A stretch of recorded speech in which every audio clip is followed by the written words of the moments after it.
또 보고 들으니 공중에 날아가는 독수리가 큰 소리로 이르되 땅에 사는 자들에게 화가 있으리니 이는 새 천사들이 불어야 할 나팔 소리가 남아 있음이로다 하더라. 다섯째 천사가 나팔을 불매 내가 보니 하늘에서 땅에 떨어진 별 하나가 있는데 그가 무저갱의 열쇠를 받았더라. 그가 무저갱을 여니 그 구멍에서 큰 화덕의 연기 같은 연기가 올라오매 해와 공기가 그 구멍의 연기로 말미암아 어두워지며 또 황충이 연기 가운데로부터 땅 위에 나오매 그들이 땅에 있는 정갈의 권세와 같은 권세를 받았더라. 그들에게 이르시되 땅에 풀이나 푸른 것이나 각종 수목은 해하지 말고 오직 이마에 하나님의 인침을 받지 아니한 사람들만 해하라 하시더라. 그러나 그들을 죽이지는 못하게 하시고 5달 동안 괴롭게만 하게 하시는데 그 괴롭게 함은 정갈이 사람을 쏠 때의 괴롭게 함과 같더라. 그날에는 사람들이 죽기를 구하여도 죽지 못하고 죽고 싶으나 죽음이 그들을 피하리로다. 황충들의 모양은 전쟁을 위하여 준비한 말들 같고 그 머리에 금 같은 관 비슷한 것을 썼으며 그 얼굴은 사람의 얼굴 같고 또 여자의 머리털 같은 머리털이 있고 그 이빨은 사자의 이빨 같으며 또 철 호심경 같은 호심경이 있고 그 날개들의 소리는 병거와 많은 말들이 전쟁터로 달려 들어가는 소리 같으며 또 전갈과 같은 꼬리와 쏘는 쌀이 있어 그 꼬리에 있는 5달 동안 사람들을 해하는 권세가 있더라. 그들에게 왕이 있으니 무저갱의 사자라. 히브리어는 그 이름이 아바돈이요 헬라어로는 그 이름이 아볼루원이더라. 아멘. 네, 인사드리겠습니다. 기도하면 감사합니다. 너무 많이 받으십시오. 아니, 네, 감사합니다. 오늘 주일 말씀 기억하는 월요 새벽입니다. 한 주간도 주셨던 말씀 더 많이 묵상하고 삶으로 이어져 가면 좋겠습니다. 우리가 나팔 소리를 가지고 심판의 이미지를 말씀하신 바를 여러 차례 말씀드렸습니다. 요지는 교회에게 하나님께서 하시고 싶은 말씀을 강조하시는 거죠. 나팔이 전쟁에 나가는 백성들을 소집하고 그들에게 전쟁으로 나아갈 방향을 제시하였듯이 주님께서 이 나팔의 이미지와 함께 담아내신 심판의 현실들을 우리에게 보여줌으로써 우리가 나팔이 부르는 방향으로 나아갈 방향들을 보여주고 계시는 거죠. 그래서 우리가 나팔 소리 듣는다는 건 뭐냐라는 부분에 5째 나팔이 우리에게 주는 교훈들을 생각해 보자면 일단 5째 천사가 나팔을 불 때 무저갱의 열쇠를 받은 하늘에서 떨어진 별이 나타납니다. 이때 그 별은 천사를 의미했었습니다. 하나님의 주권 아래서 위탁받아 무저갱을 관리하는 천사죠. 무저갱을 열자 연기가 깊게 깔려 나오고 그 가운데서 황충이 올라왔습니다. 그때 황충은 뭐였습니까? 메뚜기 떼죠. 이 메뚜기 떼의 의미는 하나님의 심판, 재앙을 말했습니다. 요에 있어서는 바벨론 군대를 의미했었죠. 그렇다면 계시록에서 의미는 뭐였느냐라고 할 때 여러 내용들을 쭉 살펴보면서 일단 그게 무저갱에서 나왔다는 것과 또 해하는 대상이 수목이 아니라 사람이었다는 것, 특별히 불신자 가운데 있는 자들, 그러니까 세상 가운데 있는 자들이었죠. 또한 그 권세가 정갈과 같은 권세를 부여받았다는 것, 그리고 그 왕이 무저갱의 사자였다는 등 이런 내용들을 보게 되면 결국 황충이 말하는 바는 악한 영들을 말하는 거죠. 이 말의 의미는 결국 주님의 말씀하시는 심판의 끝자락이 가까울수록 이 악한 영들이 더 왕성하게 활동하고 이 땅에 살아가는 우리는 그 왕성하게 활동하는 이들에 인해서 더 많은 혼돈과 죄와 괴로움과 고통을 겪게 될 것을 말하는 것입니다. 실제적으로 그럼 6절 말씀을 우리 다시 한번 읽어볼까요? 6절입니다. 시작. 그날에는 사람들이 죽기를 구하여도 죽지 못하고 죽고 싶으나 죽음이 그들을 피하리로다. 이 말씀이 참 그 말씀을 쭉 읽다 보면 참 괴롭다는 생각이 들죠. 힘든데 그렇다고 어떻게 세상을 떠날 수도 없는 마음껏도 죽을 수도 없는 그런 어떤 상황에 처해 있습니다. 이걸 우리는 소위 지옥과 같은 고통이라고 말하는 거죠. 지옥이 왜 지옥입니까? 고통스러운데 죽지 않죠. 영원히 그 고통을 감수해야 된다는 거 아닙니까? 악한 자는 끊임없이 우리의 인생들을 괴롭히고 또 때로는 죽음을 충동질하는 고통에까지 우리를 던져놓지만 결국 그 안에서 죽지 못하는 죽을 수도 없는 마음대로 죽을 수도 없는 현실 속에 던져서 우리를 괴롭게 한다는 것입니다. 이런 현실의 본 모습을 우리가 바로 안다면 하나님의 부재한 인생들과 세상의 신음을 들은다면 우리가 부러워하면 안 되겠죠. 그래서 여러분, 부러우면 지는 거다라는 책이 있는데 그 말은 그 책이 말하는 바는 부러워하지 말고 네가 해라 이런 의미입니다. 근데 우리에게 적용한다면 우리가 세상을 부러워하는 건 그 자체로 지는 거다라는 것입니다. 그런 의미에서 말세에 사는 성도들의 자세를 오늘 이 다섯째 나팔을 통해 주시는 메시지가 있었습니다. 그게 뭐였습니까? 두 가지였죠. 첫 번째는 악한 영들을 가소평가하면 안 된다는 겁니다. 일단 우선 악한 영들의 존재를 바르게 인식해야 된다는 것이죠. 오늘날 여러 영상 매체들 속에서 그런 영적 요소들이 많이 들어오고 있는데 귀신이라든지 뭐 좀비 유령, 사실 이런 모든 소재들이 우리에게 약한 자에 대해서 조금 더 분별력을 잃어버리게 하는 부분들이 분명히 있다는 것이죠. 특별히 아이들에게는 더욱 그럴 것입니다. 그래서 이런 영화의 소재, 특별히 이런 여름철만 다가오면 소위 호러물이라고 해가지고 음산한 음악과 함께 우리의 상상력을 최대한 동원해서 무서운 공포감을 만들어가는 영화들이 많이 나옵니다. 물론 즐길 수는 있겠지만 특별히 우리 아이들에게는 공포심보다 경외심을 키워야 될 때가 아닌가 싶은 거죠. 그 악한 자는 무엇보다도 타락한 천사라는 것, 귀신이 아니라 사람이 죽은 넋이 돌아다니다가 구천을 떠나다가 그렇게 되는 게 아니라 타락한 천사라는 사실들을 우리는 기억해야 됐습니다. 그는 그 타락한 현실 속에서 그냥 가만히 있는 게 아니라 계속해서 활동을 한다는 거죠. 그 내용은 뭡니까? 세상 풍조 속에 스며들어서 왕 노릇하고 지배력을 발휘해서 어떤 사람들의 생각 속에, 행동 속에 관여하는 거죠. 그래서 우리에게 허망한 욕망에 굴복하게 하고 또 거짓된 진리에 끌려다니게 합니다.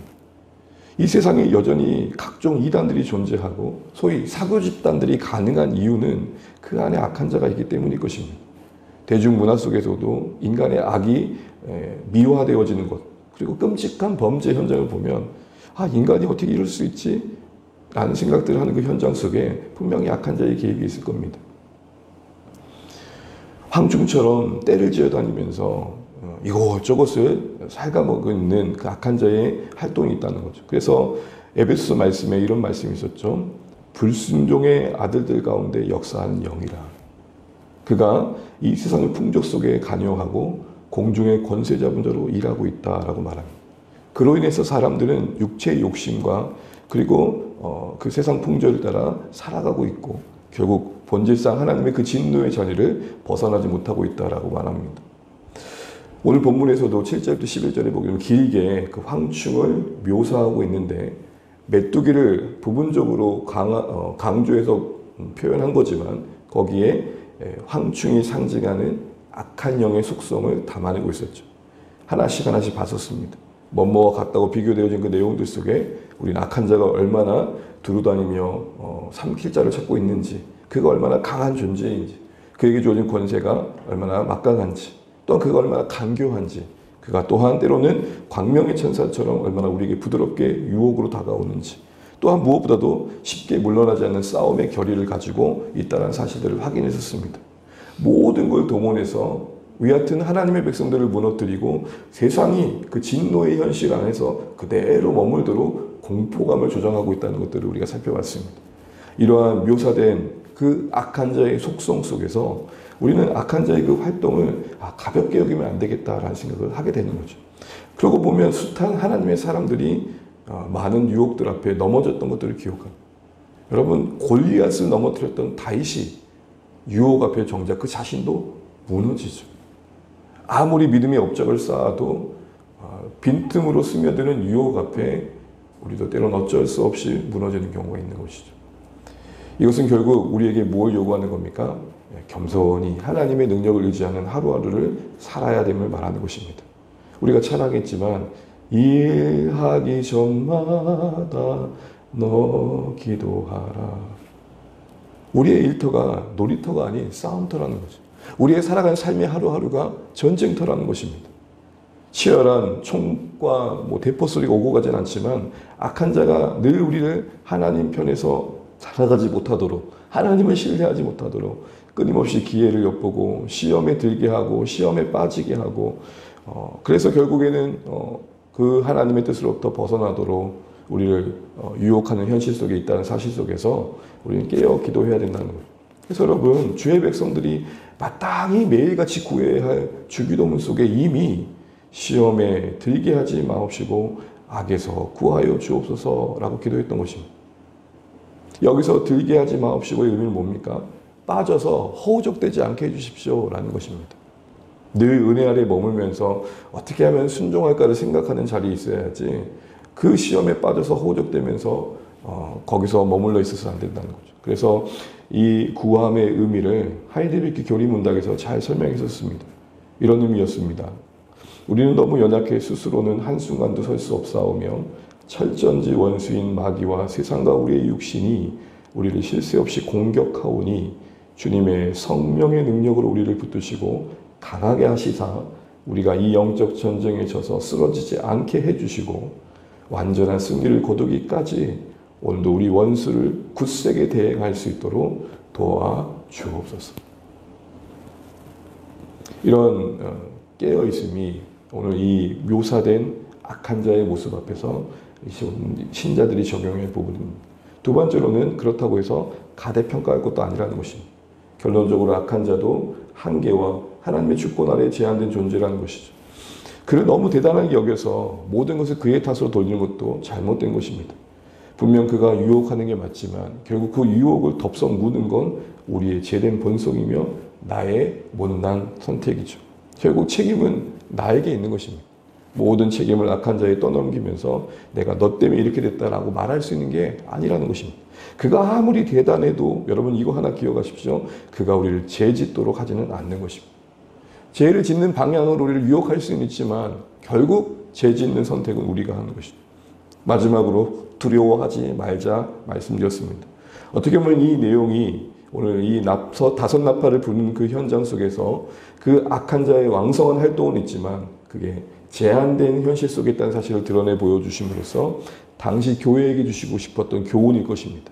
그래서 여러분 우리가 7절, 11절 다시 보시게 되면 그러고 보니까 참 재미있는 게 그 권세를 의미하는 왕관이 있잖아요. 왕관을 7절만 보시게 되면 이렇게 표현합니다. 그 머리에 금 같은 관 비슷한 거 썼습니다. 여러분 악한 자의 특징이 뭡니까? 항상 하나님을 흉내내죠. 그래서 계시록에서는 하나님의 온전함을 777에 담아내지만 악한 자는 그래서 뭐라고 말합니까? 666이라고 하는 것입니다. 7에서 1이 부족한 자. 비슷한 것 같지만 결국 아닌 자. 여러분 보십시오. 모든 걸 우리에게 줄 것 같은 자이지만 비슷한 권세를 갖고 있는 것 같지만 아니다라고 말하는 것입니다. 속으면 안 되겠다라는 것이죠. 당시에 세상의 주권자였던 로마 황제의 배후에서 역사하여 당시의 교회를 핍박했던 악한 자의 공격이 만만치는 않았을 것입니다. 그러나 그 어마어마한 권세가 그에게 주어진 것처럼 보이지만 실제는 그렇지 않다. 그 모든 게 하나님의 손에 있다는 것을 다시 교회는 기억했어야 되는 것이죠. 그래서 여러분 5절에 보게 되면 그 활동을 뭐라고 얘기하고 있냐면 5달 동안이라는 계한 속에 두고 있습니다. 5달 동안. 그 얘기가 계속 반복되죠. 10절에서도 5달 동안. 왜 성경은 이 사실을 계속 반복할까요? 메뚜기가 상징하는 황충, 메뚜기로 표현된 황충이 상징하는 약한 자의 활동이 메뚜기의 생존기간이 5개월인 것처럼 그도 제한된 기간만큼 활동한다는 겁니다. 특별히 또한 이 5라는 숫자는 성경 안에서는 작다라는 의미입니다. 오병이어, 참새 5마리 다 그런 의미를 갖고 있는 것이죠. 그래서 여러분 우리가 이 말씀을 적용한다는 것은 예수님께서 누가복음 12장에서 말씀해 주신 것처럼 마땅히 두려워할 자를 우리가 두려워하는 거죠. 우리를 죽음의 상황까지 몰아갈 수 있는 자의 권세도 분명 있지만 그러나 지옥에 던지는 권세는 그에게 주어지지 않은 것이죠. 결국 우리의 궁극적인 운명을 책임져 주시는 하나님의 능력 아래서 우리는 우리 자신을 두고 우리의 그 인생의 그 근본적인 존재의 그 하나님의 손길이라는 사실들을 붙들 필요가 있다는 것입니다. 신자와 교회의 최종적인 운명이 하나님께 달렸으니 흔들리지 않아야겠다라는 것입니다. 그러기에 핍박과 박해와 같은 믿음의 시련이 시험이 되지 않도록 하나님이 정말 계신 거 맞나? 라는 상황이 들 때마다 우리는 5달을 기억해야 된다는 것입니다. 제한된 상황 속에 역사하는 존재일 뿐인 그에게 비슷한 존재인 그에게 무릎 꿇어서는 안 되겠다라는 사실을 이야기하고 있는 것이죠. 특별히 그에게 전과 같은 권세가 주어졌다고 하는 그 권세 중에 가장 큰 권세 중에 하나가 사망 아닙니까? 이 사망 앞에 많은 사람들이 평생 종로로 탄다는 게 성경의 지문입니다. 실제로 그렇지 않습니까? 그런데 우리에게 뭐라고 말씀하십니까? 그런 우리를 하나님은 붙들고 계시다. 그리고 더 나아가 더 중요한 것은 우리를 붙들고 계신 그 하나님이 영원한 사랑의 하나님이시다. 우리 이 사실을 다시 한번 기억하는 어제의 말씀이었습니다. 이제 우리 말씀을 정리하겠습니다. 이 다섯째 나팔이 우리에게 상기시켜주는 건 우리의 하루하루가 이 말세의 기간에 살아가는 신자의 인생이 교회가 직면하는 이 땅의 삶의 모습들이 영적 전투 가운데 있다는 것입니다. 그렇다고 해서 교회가 겨우 정말로 빠듯하게 하나님 나라를 이루어가는 건 아니라는 것입니다. 악한 자가 해방하지만 교회는 교회로서 하나님의 주권 아래서 그 운명의 최종적인 영광스러움을 맞이하게 될 것입니다. 우리는 영광을 보게 될 것입니다. 그러나 그 영광의 날을 약속받는 우리의 하루하루는 치열할 수밖에 없다는 것이죠. 그러기에 겸손히 하나님을 의지하고 무엇보다도 궁극적인 운명이 우리가 하나님께 있음을 기억하고 그 사랑이 책임져 주심에 있음을 잊지 않고 담대하게 오늘도 살아내는 영적 균형이 필요하다는 것입니다. 가소평가하는 것도 문제고 지극히 가대평가하며 그에게 모든 것을 넘기는 것도 문제인 것이죠. 우리 이를 기억하시면서 오늘 하루도 정말로 주님과 더 동행하시고 주님께 모든 것을 맡기시며 일하기 전마다 기도하자. 이거 기억하시고 오늘 순종해 가시는 복된 한 달, 한 주 되시기를 주님으로 축복합니다. 같이 기도하겠습니다. 주신 말씀 우리 기억하면서 기도하실 때 하나님 우리 사랑하는 주안의 가족들이 한 주간도 기억 말씀 기억하며 살게 도와주십시오. 우리가 하루하루 마주하는 한날들이 영적 전쟁입니다. 보이지 않는 악과의 싸움입니다. 이를 위해서 우리가 날마다 주님 앞에 겸손히 기도해야 될 것을 압니다. 그 누구도 예외되지 않은 마음입니다. 선줄도 말고 넘어질까 주의하는 말씀 앞에 우리 모두가 속하고 우리가 해당된다는 것을 기억하고 기도하기를 원합니다. 특별히 그러나 우리가 두려워하지 않게 하시고 우리의 운명이, 우리의 구원이, 우리의 승리가 하나님께 달려있다는 사실 잊지 않고 그 하나님이 우리를 영원한 그 사랑 가운데 그 모두 끊을 수 없는 관계 속에서 붙들고 계시다는 사실을 기억하며 오늘도 이 사랑이 우리를 살게 하고 또 그 능력이 우리를 걷게 하는 복된 날 되길 소원합니다. 기도하시면 좋겠습니다. 특별히 이번 주 대부분 많이도 휴가 기간이시던데 또 안전하게 지내시면 좋겠고 또 오고 가는 만남들 속에 하나님의 은혜가 있었으면 좋겠고 또 그 무더위 속에 강건할 수 있도록 기도해 주시기 바랍니다. 우리 자녀 세대가 계속해서 말씀을 배우고 함께하는 시간들을 갖는데 유익할 수 있도록 기도해 주시고 또 우리가 한눈에 보는 성경도 잘 진행되게 하시고 우리 8월 18일 말씀 앞에서 온 가족이 함께 모이는 시간 우리 또 모시는 강사님 하나님께서 주장해 주셔서 지원의 공동체 가운데 필요한 말씀 잘 준비하시고 전해주실 수 있도록 강건함을 주시도록 또 기도해 주시면 좋겠습니다. 외에도 우리 사랑하는 주안의 가족들의 삶의 자리로 일터 위에 기도해 주시고 연약함 가운데 있는 성도를 기억하시고 우리가 VIP를 작정하고 섬길 수 있도록 기도해 주시기 바랍니다. 이 나라의 민족을 위해 교회를 위해 또 각자 기도 제목까지 기도하시고 주 안에서 오늘도 동행하시는 복된 한 날 되시길 바랍니다. 기도하겠습니다. 하나님 은혜를 감사합니다. 오늘 우리를 붙들어 주시고 주 안에서 우리도 한 날을 맞이하게 하신 것을 감사합니다. 주님 우리가 기도합니다. 주의 은혜를 구합니다. 주의 우리를 긍휼히 여겨주옵소서. 날마다 하나님의 은혜와 또 도우심을 구하지 않으면 안 되는 우리임을 고백합니다. 우리의 성정을 따라 우리의 실력을 따라 산다 할 때 하나님 우리 결국 또 넘어질 수밖에 없는 존재임을 기억합니다. 주님 매 순간 오늘도 주의 손길 가운데 붙잡힌 바 되게 도와주시고 오늘도 매 순간 주님을 기억하면서 순종의 걸음을 걸을 수 있도록 인도해 주시기를 간절히 바라곤 합니다. 아버지 하나님 정말로 황충 때와 같이 두루다니면서 우리의 신자의 인생을 결국 공복해 하고 하나님 아버지 모든 가운데 인생들을 더 공포스럽게 하고 하나님 그들을 붙잡아주면서 하나님부터 멀어지게 하는 약한 자의 활동이 하나님 우리에게 도전이 되게 하시고 경계가 되게 하시고 하나님 우리가 그들의 활동을 분명히 인식하게 하시되 두려움 가운데는 머물지 않게 하시사 하나님 주권 아래서 우리의 운명이 있음을 잊지 않고 하나님 담대하게 하여 주옵소서. 우리가 하나님 앞에 기억되어지고 있음을 잊지 않게 하시고 우리를 붙잡고 계신 하나님이 또 그 사랑이 영원함을 기억하게 도와주셔서 우리가 하나님과 동행하는 복된 삶을 살아갈 수 있도록 역사하여 주옵소서. 사랑하는 주안의 가족들이 살아가는 삶의 자리에 은혜가 있게 하여 주십시오. 하나님과 동행함 있게 도와주시고 주의 도우심 있게 하여 주십시오.